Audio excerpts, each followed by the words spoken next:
खेल को समझना संभव है, यह हमेशा बदलता रहता है। इसीलिए बुरी परिस्थितियों में हमें अत्यधिक निराश नहीं होना है। आत्मविश्वास बनाए रखना है, क्योंकि समय बदलता जरूर है। आज बुरा है तो कल अच्छा भी जरूर आएगा।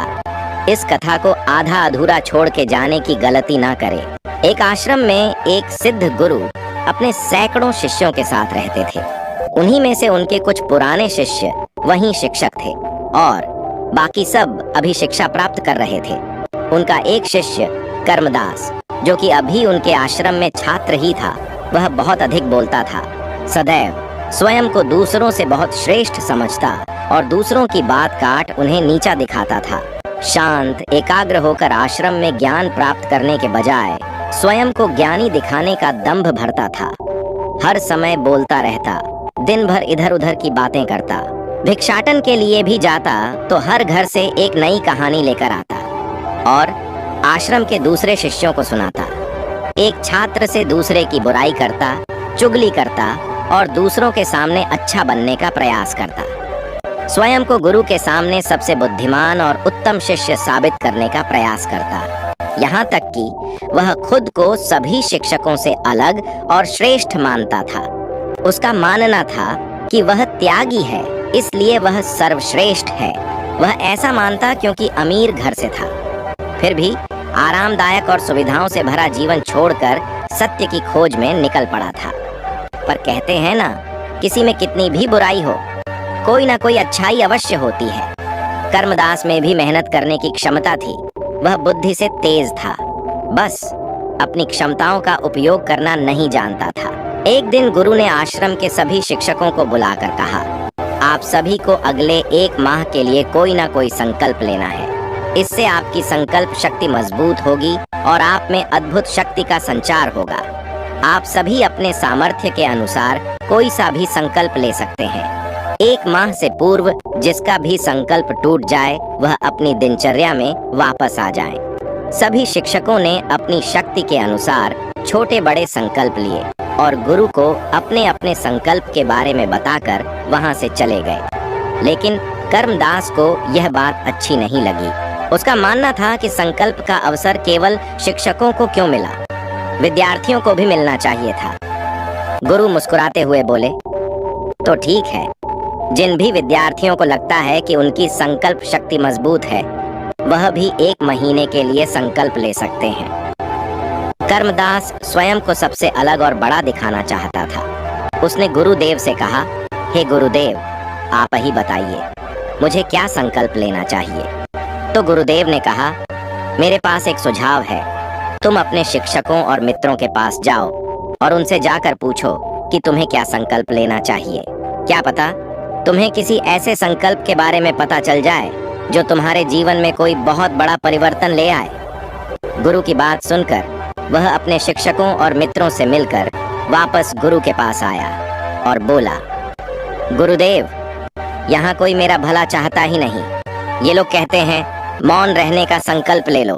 गुरु ने पूछा, सबने यही कहा? तब कर्मदास ने हामी भरते हुए कहा, जी, लगभग सबने यही कहा। गुरु ने पूछा, पुत्र कर्मदास, क्या तुम यह कर पाओगे? कर्मदास ने कहा, जी, इसमें कौन सी बड़ी बात है, यह तो मैं आराम से कर लूंगा। मैं इसी का संकल्प ले लेता हूँ आपके सामने गुरुदेव कि अब मैं आने वाले 1 महीने तक मौन रहूंगा। गुरुदेव ने उसे संकल्प पर अटल रहने का आशीर्वाद दिया और अपनी कुटिया की ओर चले गए। बाकी किसी छात्र ने संकल्प नहीं लिया। कर्मदास प्रफुल्लित हुआ जा रहा था कि अरे वाह, शिक्षकों के साथ केवल मैंने संकल्प लिया है, बाकी विद्यार्थियों से तो श्रेष्ठ हूँ मैं। मेरा संकल्प तो पूरा भी हो जाएगा। देखते हैं कौन कौन से शिक्षक पूरा कर पाते हैं। यह सोचता हुआ वह भी विद्यार्थियों की कुटिया की ओर चला गया। फिर उसने एक दिन जैसे तैसे चुप रहकर काट लिया, लेकिन दूसरे दिन से उसके मन में ना बोलने का बोझ बढ़ने लगा। तीसरे दिन उसे भारीपन महसूस होने लगा और चौथे दिन उसके अंदर एक अजीब सी बेचैनी होने लगी, क्योंकि आश्रम में सभी एक दूसरे से बात कर रहे थे। वह भी अपना पक्ष उनके सामने रखना चाहता था, उनकी बोलती बंद कर देना चाहता था, लेकिन उसका संकल्प उसके आगे आ रहा था। उसका सर फटा जा रहा था। उसका खाने पीने का मन नहीं कर रहा था, बस बोलना चाहता था। अपनी परेशानी का हल ढूंढने वह गुरु के पास पहुंचा। गुरु के पास पहुंचकर उनके सामने बैठ लिखकर उन्हें बताया कि गुरुदेव, मैं बोलना चाहता हूँ, मुझसे रहा नहीं जा रहा, मैं क्या करूँ? क्या मैं संकल्प तोड़ दूं? गुरु मुस्कुराकर बोले, संकल्प तो तोड़ने के लिए ही होते हैं, तो तुम तोड़ सकते हो, परंतु जो अपने संकल्प को पूरा कर लेता है वही अपनी आंतरिक शक्ति और जागृति की राह पर आगे बढ़ जाता है। बाकी संकल्प तुम्हारा है, उसे रखना या तोड़ना तुम्हारे हाथ में है। संकल्प टूटने का डर और गुरु का मार्गदर्शन। काफी विचार करने के बाद कर्मदास ने अपने गुरु से कहा, मैं संकल्प तो नहीं तोड़ना चाहता, मैं इसे पूर्ण करूंगा। यह कहकर गुरुदेव को प्रणाम कर कर्मदास अपनी कुटिया में चला गया। अब उसने बिना जरूरत अपनी कुटिया से बाहर निकलना भी बंद कर दिया। उसके सहपाठी और शिक्षक भी हैरान थे कि कर्मदास का संकल्प इतना लंबा कैसे चल रहा है। अब कर्मदास बाहर तो जवाब नहीं देता, पर अब जितना ज्यादा मौन रहता उतना ही पुरानी बातें, यादें सब बहुत तीव्र वेग से उसके अंदर प्रकट हो रही थीं। अब मौन और ज्यादा मुखर हो रहा था। कर्मदास ज्यादा बेचैन होने लगा था। उसने पुनः अपने गुरु से इसका हल जानना चाहा। पुनः अपने गुरु से लिखकर पूछा, मैं बाहर से जितना मौन हूँ, अंदर में उतना ही शोर है। क्या इसके बाद भी मेरा संकल्प जारी है या मेरा संकल्प टूट चुका है? गुरु ने उत्तर दिया, तुम्हारा संकल्प अभी भी जारी है, लेकिन जब तक लोगों की आवाज तुम्हारे कानों में पड़ती रहेगी, तुम्हारा मन बोलता रहेगा, क्योंकि इसे तो आदत है बोलने की। तुम्हें इससे बाहर आने के लिए इन आवाजों से दूर जाना पड़ेगा। गुरु की ये सीख लेकर गुरु को प्रणाम कर कर्मदास कुटिया छोड़कर जंगल की तरफ चला गया। उसने सोचा, जब मेरा संकल्प का समय पूरा हो जाएगा तभी लौट कर आऊंगा। परंतु जब वह जंगल गया तब उसने जाना कि वह अंदर से अशांत था, इसीलिए बाहर से इतना शोर मचाता था। कर्मदास का वापस ना लौटना जब पूरा महीना बीतने के बाद वह लौटकर आश्रम नहीं आया, तब उसके मित्रगण और शिक्षकों ने गुरुदेव से बात करने का मन बनाया और उनसे जाकर कहा, हे गुरुदेव, 1 महीने से ज्यादा हो चुका है, परंतु कर्मदास अभी तक लौटकर वापस नहीं आया। क्या हमें उसे ढूंढना चाहिए? क्या पता किसी जानवर ने उस पर हमला किया हो या उसकी तबीयत खराब हो, क्या पता वह रास्ता भटक गया हो। हमें उसके बारे में ज्यादा पता नहीं है, तो क्या हमें उसकी मदद के लिए जाना चाहिए? गुरु ने अपने शिष्यों से कहा, तुम सब भी तो यही चाहते थे कि वह चुप हो जाए। यह संकल्प तो तुम ही लोगों ने उसे सुझाया था, फिर अब तुम उसकी चिंता क्यों कर रहे हो? सब शर्मिंदा थे और उसी भाव से एक शिक्षक ने कहा, हमें क्या पता था, हमारा यह सुझाव हमारे आश्रम के ही विद्यार्थी के लिए इतना हानिकारक हो जाएगा और वह आश्रम छोड़कर चला जाएगा और फिर कभी वापस लौटकर नहीं आएगा। गुरु ने मुस्कुराते हुए बोला, चिंता मत करो, आ जाएगा।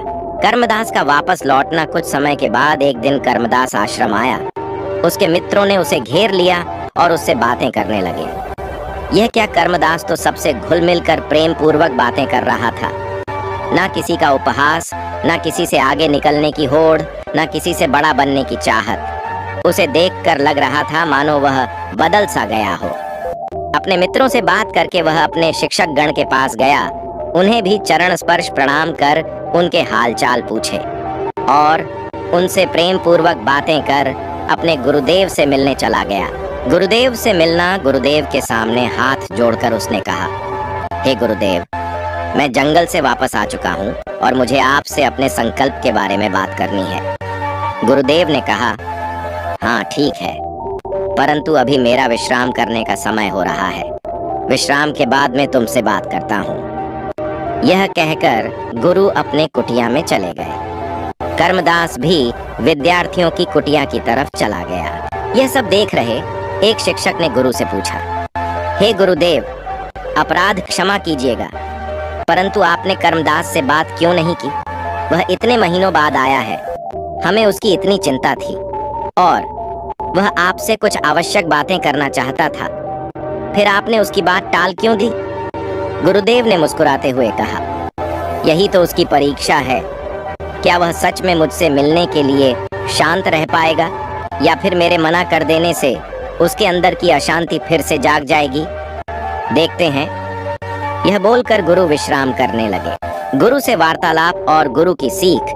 कुछ समय पश्चात जब विश्राम करके जागे, तब उन्होंने कर्मदास को बुलाया और पूछा, हाँ बताओ पुत्र, तुम क्या बताना चाहते थे? कर्मदास ने हाथ जोड़कर कहा, गुरुदेव, मुझे तो नहीं पता कि मेरा संकल्प पूरा हुआ या नहीं।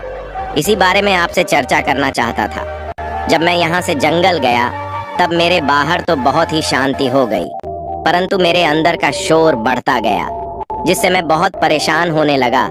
और फिर मैं जोर जोर से चिल्लाने लगा, परंतु शोर कम नहीं हुआ।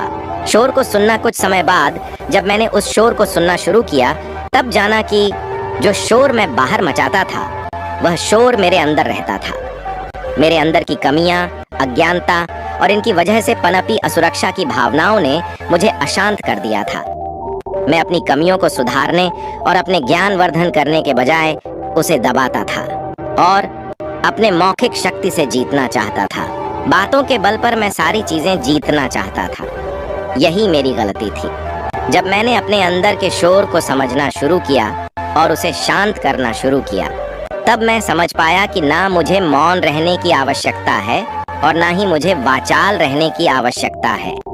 मुझे केवल सम्यक रहने की आवश्यकता है। जितनी आवश्यकता है उतना ही बोलना चाहिए, अन्यथा चुप रहना चाहिए। अब आप मुझे बताएं कि क्या मेरा संकल्प टूट गया या मेरा संकल्प पूर्ण हुआ? गुरु ने मुस्कुराते हुए कहा, पुत्र, यदि तुम 1 महीने तक बिना कुछ बोले चुप रहते और मुझसे कोई प्रश्न भी न करते और अपनी यात्रा में आगे भी न बढ़ते, तब भी तुम्हारा संकल्प पूरा हो जाता। परंतु उस संकल्प के पीछे की योजना सिद्ध नहीं हो पाती।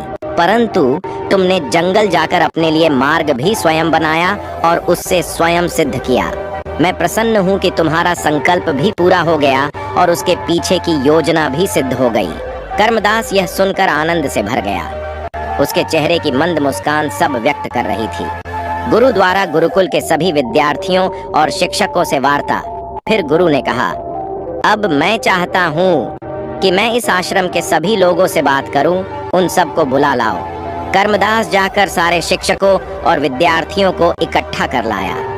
उन सब ने गुरु को चरण स्पर्श प्रणाम किया और गुरु को सुनने के लिए करबद्ध हो खड़े हो गए। गुरु ने कहा, मेरे प्यारे शिष्यों, मैंने आप सभी को संकल्प वाले प्रकरण से जुड़े कुछ मुद्दों पर प्रकाश डालने के लिए बुलाया था। पहला, यदि आपके सामने कोई क्रोधित होता है या आपको नीचा दिखाने की कोशिश करता है, तो आपका कर्म है कि आप उसे शांत करवाएं या शांति की राह दिखाएं, न कि उसकी कमियां निकालकर उसे और दुखी या अशांत करें। दूसरी बात, यदि आप अशांत हैं और आपको कोई बताता है, तो आप मदद मांगे और अपने आप को शांत करने का प्रयास करें, न कि मौखिक शक्ति से उसे हराने का प्रयास करें।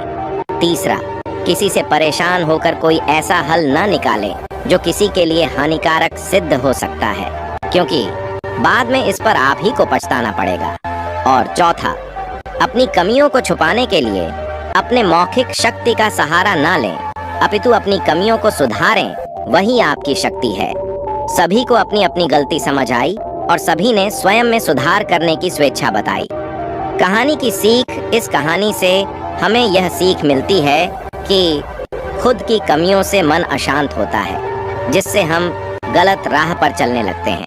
अहंकार की तृप्ति या स्वयं को बड़ा दिखाने के लिए ज्यादा बोलना, बहस करना रिश्तों को खराब करता है और आपकी असुरक्षा को दर्शाता है।